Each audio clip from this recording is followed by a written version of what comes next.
Hi, this is Unimagination. Welcome to the Ethical Asshole. I am your host, the Salty Bitch. We are going to talk about conversation abuse. Conversation abuse is disgusting and it's everywhere. It is like the number one thing that we're all being abused about. And because no one has studied logic or formal argument and debate, no one is realizing that it's there. So we're going to cover this real basic 101. We're going to dissect this and I'm going to show you exactly how to recognize it and get out of it fast, because this is really the core of the problem and it's fucking everywhere. So conversation abuse is when a person is being forced to have a conversation they don't want to have. And this is so ingrained into our brains from childhood that we'll be sitting there having conversations as an adult that we don't want to have, that we think we have no right to deny. We think that if someone talks to us, we have no choice but to engage. And suddenly we're in a conversation we don't even want to be in. If you are not enjoying a conversation, you don't have to have it. And no one has told you this, because this is something where we were trained that you don't have authority over. Yes, you do. You have the authority to tell someone, I don't want to have this conversation. You have the authority to evaluate a person to determine if you do want to converse with them. You have the ability to define a standard and say, you don't meet the standards or qualifications of a conversation with me, and therefore you're not qualified to talk to me. You can do this. You really should do this. Formal argument and debate follows an unemotional, very clear outline of how a conversation should take place. There is no emotion. The conversation is about the subject. And if it's a subject you don't want to talk about, you're not obligated to have that conversation. If a person is emotional, you are officially no longer having a formal argument or a debate. You are not having a conversation or a discussion if one of the persons is hostile. What you are actually experiencing is abuse. Abuse presents itself in disguise as a conversation while slandering you, coming at you with hostility, making you feel unsafe and threatened. And if you say something, they gaslight you and say, well, I'm just having a debate. Well, I'm just having a discussion. No, they're not. Because had you studied logic and formal argument and debate, rule number 1, define the word. Rule number 2, there's no emotion. That's what you don't know in logic and formal argument and debate.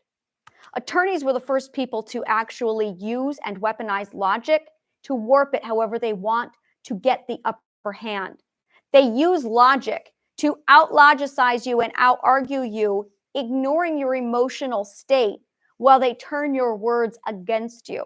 This is a well-known manipulative tactic of psychological warfare that attorneys are trained in. This is abuse. In logic and formal argument and debate, you are required to present premise, fact, and lay it out. And then you go through if-then clauses to align to a conclusion. And if your logic is sound, you have a sound conclusion. An argument only has 3 flaws to it. The premise is false, the conclusion is false, the logic is false.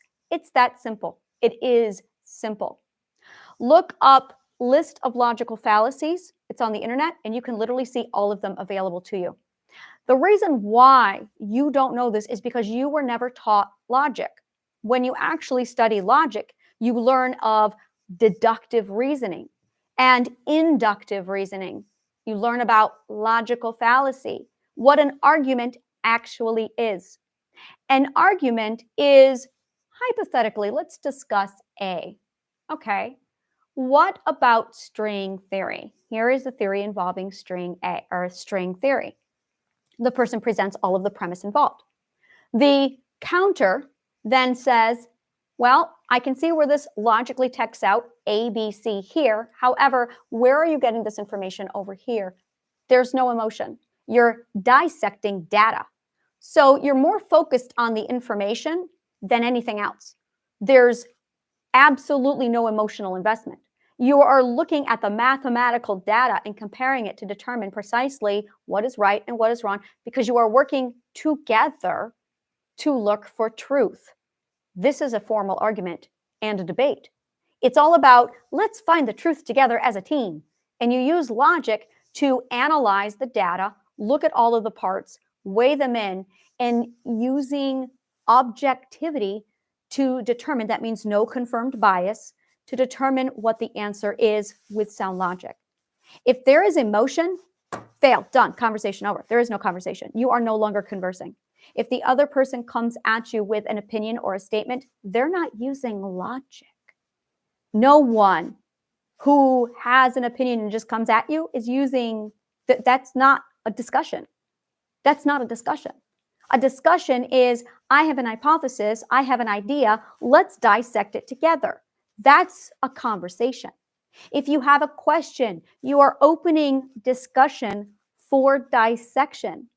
When people make a statement, that is something that goes at the end of a logical argument that says, I have the conclusion, I have reached a sound, decisive decision, and here it is. Well, the end, statement made, okay. So if a person comes in and makes a statement, they are not opening the floor for discussion, which means if you have someone making statements at you, they are not open for discussion, which means what's your role in the conversation? That's a really good way to tell if you're talking to someone who's just using conversation to abuse you. So this is what it's really about. We're going to set that over there. There's the logical formal argument debate. Now I'm going to show you what's really going on psychologically. These are people who view the upper hand with who can be more logical, who can drive and steer the conversation better than you, and who they have for an audience. It's all about, it's equivalent to somebody standing on stage and literally holding you at gunpoint to entertain their theatrical production. So you are now a forced audience member. That's what this is really about, is they want your limelight and you don't get to consent to their limelight. They desire limelight and stardom, so they hold their audience members hostage. That is really what this is about. Now, the other tactic I see a lot about, and this is actually the example I'm going to use, is I just saw it off of Instagram and I went, okay, I've had enough of this. And this man is in a formal argument and debate. He's literally in a political debate and a question is asked.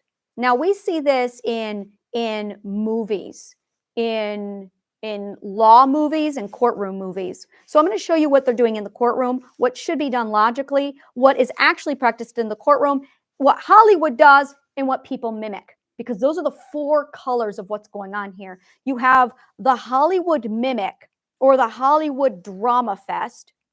You have the people mimic. And then you have what the courts actually do. And then you have the logical law. Now, the logical law is gold here. This is what everyone uses, is the logic law. The courts pull from the logic law, not the attorneys. The courts, the judge, pulls from logical law. Now, the attorneys know this. So the attorneys go in using logic as weapons of warfare against each other. This is why you need two attorneys, one for each side, because the attorneys are going to try and out-logicize each other. When you put someone on the stand, the courts are looking for the logical chain of events without bias. You've got the two attorneys, and one of them starts to badger the witness. So this is referred to as badgering the witness. Badgering the witness is actually using psychological warfare to interrupt their logical premise. Now, when you have a professional logician, we're trained to withstand emotional upset. When you have someone who is not a logician, they have no training to keep their emotions outside of logic. And as a result, because attorneys know this, they use the pressure and the formality to pressure the witness to shake their logic so they can make them emotional. As soon as they make them emotional, that emotion will then be filtered into the logic, which will corrupt the logic, and they'll end up saying something that they don't mean, and then the attorney can use that to then weaponize it against them. Now, this is not allowed in a real court. This is where the attorney would step up and say, objection, they're badgering the witness. Objection, they're leading the witness. This is what it is. This is it exactly. This is psychological warfare. That's why you have an attorney protecting you, to make sure that the other attorney doesn't use logic tricks weaponized against the person who's not trained in logic. It's a really fucking dirty trick. But if you know logic, you know exactly what it is. So when you have someone who goes in and you understand emotional pressure with logic, that's really what this is about, emotional pressure with logic. So then Hollywood does their whole drama bullshit. And all I can hear right now is, you can't handle the truth. That's all I can hear right now. And you got this Hollywood drama bullshit. And that's not even close to the real thing. That's just garbage. But that's what people mimic. So now you have these political debates. They're not debates. It's conversational bullying. And what ends up happening is, in this particular example I saw, this man was asked a question. Now, the question he asked was absolutely illogical. It was manipulative. It was void of mathematical evidence, and there was not a drop of science in it. Now, the person answering the question knew that the question was bullshit because it was completely void of scientific evidence, false premise, and there was absolutely no validity whatsoever in the question, which means there's no question, because it's nonsense. Now, had the gentleman on the stand been educated in logic, he would have been able to say, this is an unsound argument. Boom, game over. You have presented an unsound argument. This is a false premise, false premise, false premise. Conversation can't continue, because in the law of logic, formal argument, and debate, if you present me with a false premise, I can't participate in the conversation. Did you even bother studying logic? That's what he should have said to this person. I can't proceed. He's not presenting me with an actual formal argument. He's broken the laws. If you violate the laws of formal argument and debate, you can't converse. Now, if you know this, game over. No conversation can take place. Formal argument and debate. Follow the law, or there's no conversation. Because as soon as you violate this law, you have twaddle, nonsense, logical fallacy, game over. You want to converse with me, you need to be able to present logical composition that is sound, so I can actually participate in a sound argument. But you've presented a twaddle fest. I can't do anything with a twaddle fest. That's nonsense. And yet you are forced to argue. So now when you're forced to argue in conversation with someone, in most cases, you are being presented with twaddle. Now it's a lose-lose. I'm going to tell you right now, you have instantly lost. Because in the world of logic, when you are presented with formal argument and debate, there's only two ways you can do this. With formal argument and debate, the one with logic wins. It's not really win. Truth wins. Truth wins. So if you don't want the truth to actually be found, twaddle, logical fallacy, unsound argument. As soon as you step into this world, the game, there's nothing. The logic has left the building. The logic has left the building. So what are you doing? What you're doing is entertaining the ego and the arrogance and the pomposity of an asshole. That's what you're doing. So now you have a completely different thing to be looking at. What you really want to do is you want to really drop game when it comes to false premise. When you are dealing with a false premise, you cannot converse. You have an environment instantly where logic is not allowed. As soon as someone talks to you with false premise, game over. The logic has left the building. The logic has left the building. So why are you conversing? So when you understand that this is the tactic they are using, they're forcing you to argue in a world of logical fallacy with false premise. That's so fucking not logic. You can't, the debate is over. There is no debate. The logic has left the building. And the only reason why they're getting away with it is because not a single one of you has been educated in logic to be able to call out the bullshit. And instead, you're all arguing. You can't win an argument. You cannot win an argument where there is no logic. You have literally signed your death warrant in an argument because You are agreeing to play with a cheater. They are logical cheaters. They're logical fallacy. Now, the only one who knows this is the one controlling the argument in formal argument and debate, or logicians. So I'm walking around this world and I get this shit all the time, but I'm a world-class logician. So I laugh and go, okay, yeah, all right, yeah, no, they're just not allowed to talk to me. This is why people aren't allowed to talk to me, is because here's the formal argument and debate. Here's the premise. Here's the order of operations. If you want to converse with me, here's how it's done. And it's not me. It's logic, math, physics, science, art. All of the academic disciplines follow this line of comprehension. I'm an author. This is what authors live off of. So when you understand the laws of basic conversation, which is formal argument and debate, you can have a conversation. Now, if you are not educated in logic, it's amazing. This is the most beautiful thing, is our intuition is built off of logic. So this is where our intuition kicks in, and we know how to converse on a peer equal footing level. And we do it all the time with friends, family, because they're not manipulating the conversation. But then you have an asshole or an abuser who steps into the conversation and they are just abusing the fuck out of you. And you're like, and you're trying to understand, what the fuck? Why can't I have a conversation with this person? They're just so hostile. They're not hostile.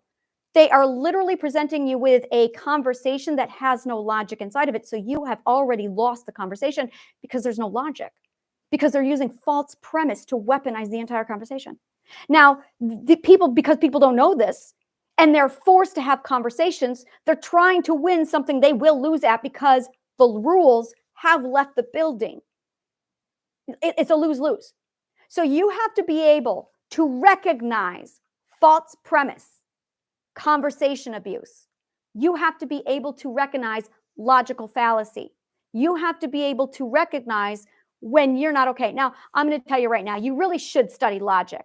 However, if you don't want to do that, here's a little hack you can do.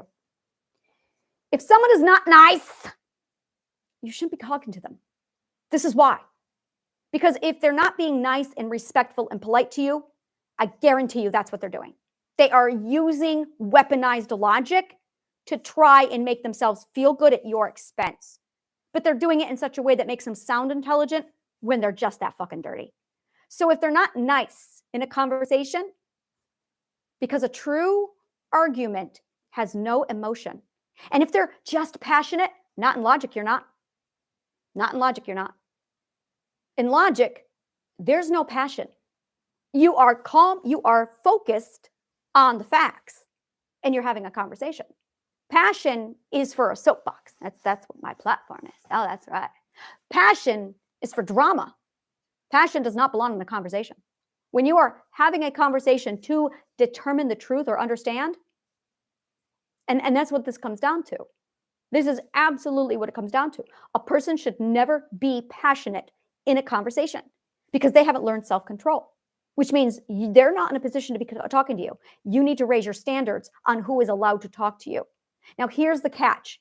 If you try and tell them this, game over, because now you're conversing in a world where you're not going to be able to communicate with them. You're not, because they have not given you an environment to converse with them. They have not given you a safe environment for conversation.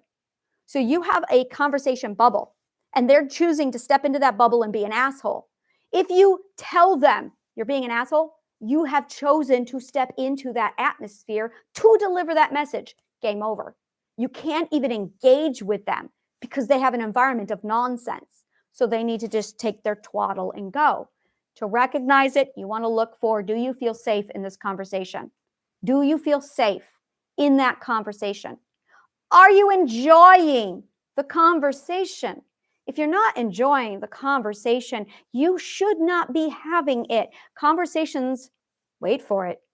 Conversations are supposed to be enjoyable. If you are constantly getting out your warfare, your shields, your defense, it's because you have conversation abuse that's not resolved in your trauma. This is a big deal because this is what activates a lot of people's PTSD, is conversation abuse. So, is the conversation safe? Are you enjoying it? Is it hostile? Are you constantly defending yourself? If you're constantly on the defense, it's because they're on the offense, because they're offensive. Do you consent to the conversation? This is a big one. You do not have to talk to anyone who you don't even have to tell them that you don't want to talk to them. The next one, and this is the lifesaver of all when it comes to conversation, is what quality of persons are fit to talk to you. When you define the quality of person who are only allowed to talk to you, this is a game changer. This is the game changer. Once you define the quality of person who is allowed to talk to you, suddenly, before you even open your mouth, someone blah, blah, blah at you, you look at them and you go, are they even qualified to talk to me? Are they making me feel safe? Am I going to enjoy this exchange? Are they hostile? Are they making me feel defensive? Do I consent? That's not a person I'm going to talk to. They are below my standards of communication. They don't meet the standard of communication. I'm not going to talk to that person. Once you understand that you control the quality of who you talk to and the quality of conversation content, the quality of how the conversation goes, complete game changer. Complete game changer. If somebody is forcing you in an informal argument and debate, and they're bullying you with formal argument and debate, but they're giving you false premise, call them out on it. That is false premise. That statement, that question is a false premise. False premise. I can't engage if they're not giving me actual data. That's false premise. Now, in logic, if someone presents to you with false premise, you have to pull the entire premise. You have to dissect the logical proof where they got that formula for, and you have to analyze if the premise itself is sound argument. That's if you want to study logic and you want to dive deep into this. And once you start to really pull this apart, this is it. Now, I'm going to tell you right now, abusers are going to accuse you of controlling the conversation. This is not controlling a conversation. That's the mirror bullshit of them accusing you because they're the controllers of the conversation. This is formal argument and debate. This is science. This is math. This is what every court and every attorney follows when it comes to how to engage properly with people. It is how conversation does take place. And it's literally what every author writes on. It's what the entire world revolves around this. Your intuition is based on this bullshit. The only one who violates it are the abusers. And the moment you call them out on it, they will accuse you of trying to control the conversation. And that is their tactic to try and get the upper hand away from you so they can continue conversation abuse. Defend yourself. Go be awesome. Thank you so much. And may the kindest of words always find you.